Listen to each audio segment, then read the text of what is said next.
Villages can not only bring changes but can also lead change, says Prime Minister Modi while virtually addressing Natural Farming Conclave at Surat.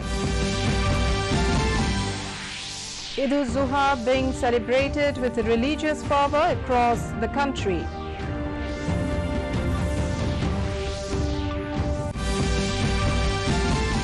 Amarnath Yatra temporarily suspended. Rescue efforts in full swing to trace missing people.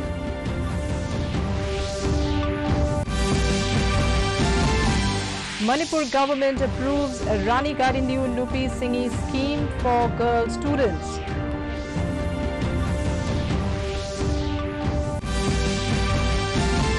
And 44th Chess Olympiad torch relay reaches Guwahati.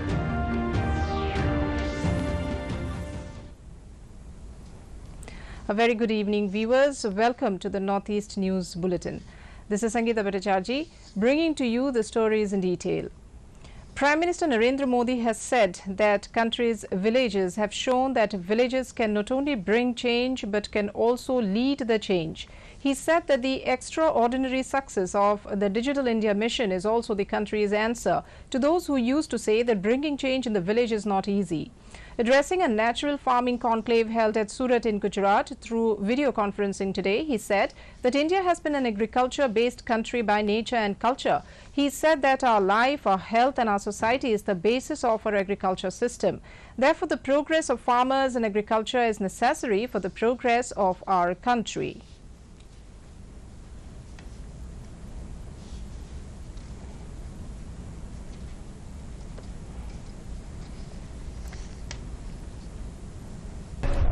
आज हमारे पास अवसर है कि हम प्राकृतिक खेती जैसे अभियानों में आगे आकर कृषि से जुड़ी वैश्विक संभावनाओं का काम सभी तक लाभ पहुंचाएं।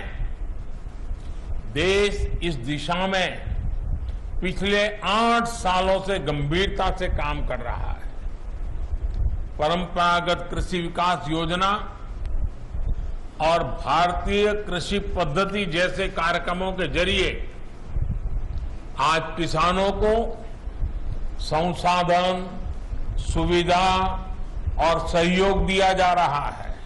प्राकृतिक खेती को प्रमोट करने के लिए आज देश में गंगा के किनारे अलग से अभियान चलाया जा रहा है, कॉरिडोर बनाया जा रहा है। प्राकृतिक खेती की उपज की बाजार में अलग से मांग होती है, उसकी कीमत भी ज्यादा मिलती है। Prime Minister Narendra Modi today said the meaning of sannyas is to work for the society by rising above oneself and to live for the sake of society. He said that be it Adi Shankaracharya or Swami Vivekananda, the saint tradition of India has always been proclaiming Ek Bharat, Shresth Bharat.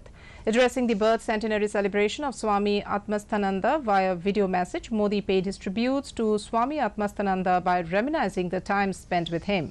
The Prime Minister expressed happiness over the release of a photobiography and documentary to take Swami Atmasthananda's mission to the masses. He congratulated the President of Ramakrishna Mission, Swami Smaranand Maharaj, for this work. अपना शरीर त्यागा था, मुझे सदैव उनका आशीर्वाद मिला, उनके सानिध्य का अवसर मिलता रहा। ये मेरा सौभाग्य है कि आखिरी पल तक मेरा उनसे संपर्क बना रहा। एक बालक पर जैसे स्नेह बरसाया जाता है, वो वैसे ही मुझ पर स्नेह बरसाते रहे। आखिरी पल तक Eid-ul-Zuha, the festival of sacrifice, is being celebrated with religious fervor and gaiety in various parts of the country today. The faithfuls offered Eid namaz or prayers in Eidgahs and mosques today. Later, they exchanged Eid greetings. President Ramnath Kovind greeted the nation on the occasion of Eid-ul-Zuha. In a tweet, Kovind said, the festival of Eid-ul-Zuha is a symbol of sacrifice and human service. He appealed to the people to take this occasion to resolve to dedicate to the service of mankind and work for the prosperity and overall development of the country. Prime Minister Narendra Modi greeted the nation on the occasion of Eid al-Zuha. He said this festival inspires to work towards furthering the spirit of collective well-being and prosperity for the good of humankind.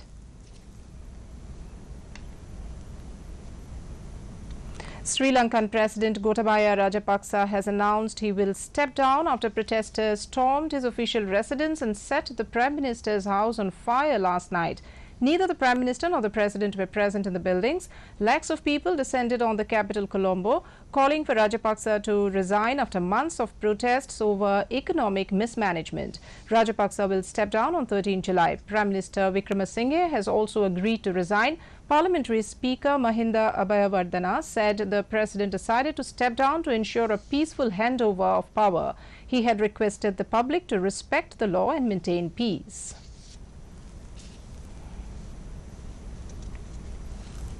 Flash flood triggered by a cloud burst near the holy cave shrine of Sri Amarnath Ji in the Himalayas of Kashmir had swept away many pilgrims, killing at least 16. Search operations continued relentlessly amid fears that many yatris are still trapped under the debris. Although mountain rescue teams and lookout patrols with high-tech equipment with sniffer dogs have been deployed for the search and rescue operations, and 15,000 pilgrims were shifted to safer locations on the yatra routes, and 28 injured rushed to hospitals and are being treated there, it is reported that about 40 people are still missing, while a total of about 65 have been injured after the flash floods and landslides rummaged through tents and community kitchens near the Holy Cave Shrine.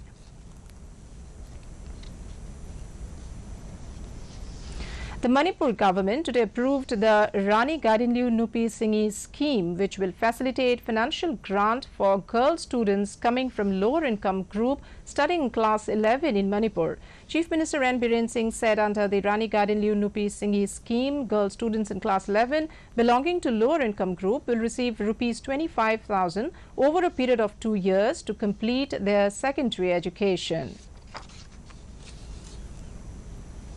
Manipur Chief Minister N. Biren Singh today held a review meeting with State Works Minister and officials concerned to discuss the progress of the construction of the new Secretariat complex.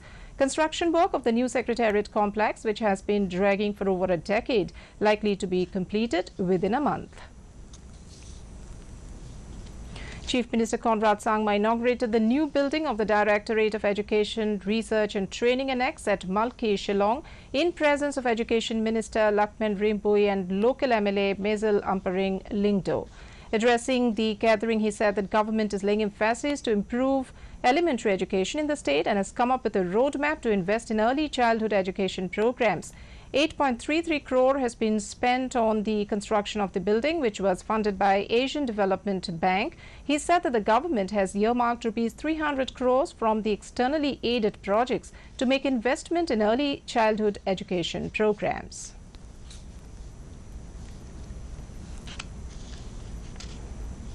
Meghalaya government has intensified restoration works of roads and bridges which were collapsed during recent floods and landslides in the state. Taking to Twitter, Chief Minister Conrad Sangma said that permanent solutions like RCC bridges, Bailey bridges and submersible causeways are being planned in all flood-affected areas and will be taken up on a war footing. He said the Karakol bridge has also been made passable for light vehicles. With this, connectivity has been restored in South Garo Hills till Kanai. The final unconnected stretch of Kanai to Mahadev will also be restored in 15 days. In Arunachal Pradesh, construction of all the bridges along the Miao Vijayanagar road have been completed. Deputy Chief Minister Chauna Meeyan in a tweet said today only the bridge at Pahpavari near Vijayanagar is remaining and under launching. The work will start as soon as the weather condition improves, said the Deputy Chief Minister. Tripura Chief Minister Manik Saha today flagged off the first ever orthodontic rally in front of Ujjayanta Palace. The rally organized to generate awareness on orthodontic treatment that adds to improving quality of living. Orthodontic is a branch of dentistry dealing with irregularities of teeth such as malocclusion and their correction. The 44th Chess Olympiad torch today reached Guwahati and was given a rousing welcome by the State Sports and Youth Welfare Department at Khorkhozai Sports Complex in the city. It is for the first time that India is hosting Chess Olympiad in Chennai from 28 July to 14th August. The relay that was launched on 19th of June by Prime Minister Narendra Modi from Delhi reached Guwahati Airport on 9th July and was taken to Shillong thereafter. It was brought back to Guwahati, which was handed over to Assam Sports and Youth Welfare Minister Bimal Bora by the 72nd Grandmaster of India, Mitrabha Guha. In view of that, a brief function was held at the sports complex where traditional cultural programs were performed. Federation International দেশ ইসেক্সৰ উদ্যোগত 44 সংখ্যক fire চেছ অৰ্থাৎ দবা olympiad অনুষ্ঠিত কৰা হৈছে। নৱপ্ৰজন্মক দবা খেলৰ প্ৰতি উৎসাহিত কৰা তথা জনসাধাৰণৰ মাজত এই উদ্দেশ্যে সজাগতা সৃষ্টিৰ বাবে এই টৰ্চ ৰেলী বা শিখা দৌৰৰ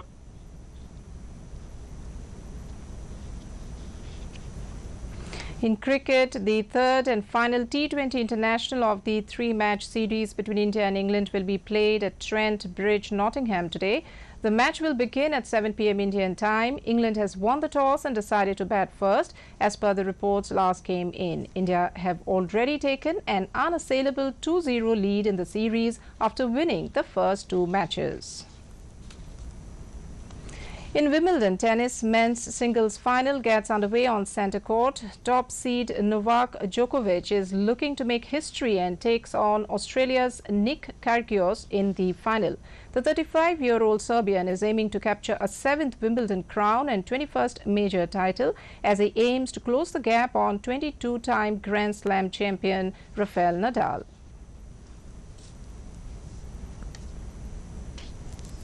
For more updates, viewers can also watch our bulletins and other programs on our YouTube channel, DD News Guwahati.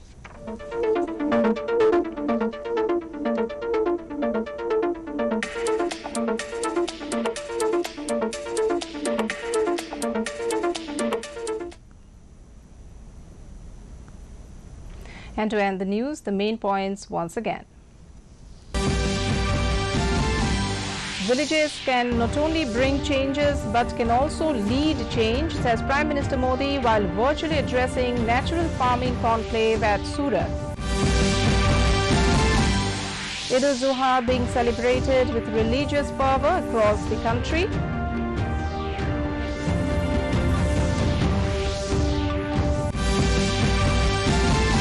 Amarnath Yatra temporarily suspended, rescue efforts in full swing to trace missing people.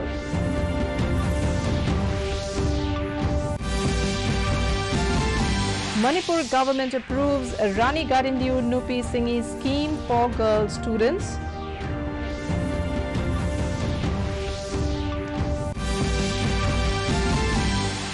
And 44th Chess Olympiad torch relay reaches Guwahati.